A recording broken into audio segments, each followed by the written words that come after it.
നമസ്കാരം. നമ്മുടെ എല്ലാവരുടെയും വീടുകളിൽ ജനലിൻ്റെ താഴത്തായിട്ട് ഒരു പൊട്ടലുണ്ടാകാൻ സാധ്യതയുണ്ട്. ഒരു 90% വീടുകളിലും ഉണ്ടാകും.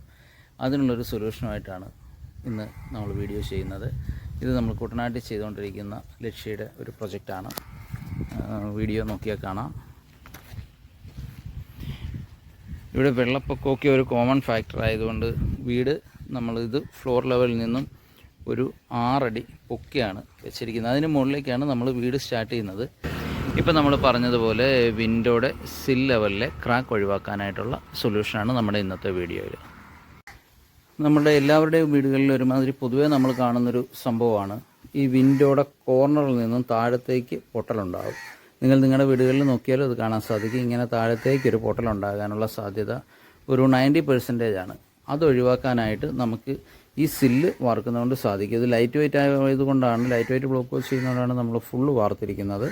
ഇല്ലാന്നുണ്ടെങ്കിൽ നമുക്ക് ഈ വാളിൽ നിന്നും ഇങ്ങോട്ടൊരു 1 ഫീറ്റ് അല്ലെങ്കിൽ ഒരു 1.5 അടി 2 സൈഡിലേക്കും പ്രൊജക്റ്റ് ചെയ്ത് വാർത്താൽ നമുക്ക് ആ സില്ല് താഴത്തേക്ക് വിൻഡോയോടും താഴത്തേക്ക് പൊട്ടുന്നത് ഒരു പരിധി വരെ നമുക്ക് ഒഴിവാക്കാൻ സാധിക്കും. ഇത് നമ്മൾ സ്റ്റെയർ കേസിന് വേണ്ടി ഉള്ള പ്രൊവിഷനാണ്. അത് കിച്ചണിൽ നിന്ന് പുറത്തേക്ക് ഇറങ്ങാൻ വേണ്ടി നമ്മൾ സ്റ്റെയറിനിട്ടിരിക്കുന്നതാണ്. അതിൻ്റെ ഡീറ്റെയിലും ഫൗണ്ടേഷനും ഒക്കെ പുറകെയുള്ള വീഡിയോയിൽ തരാം.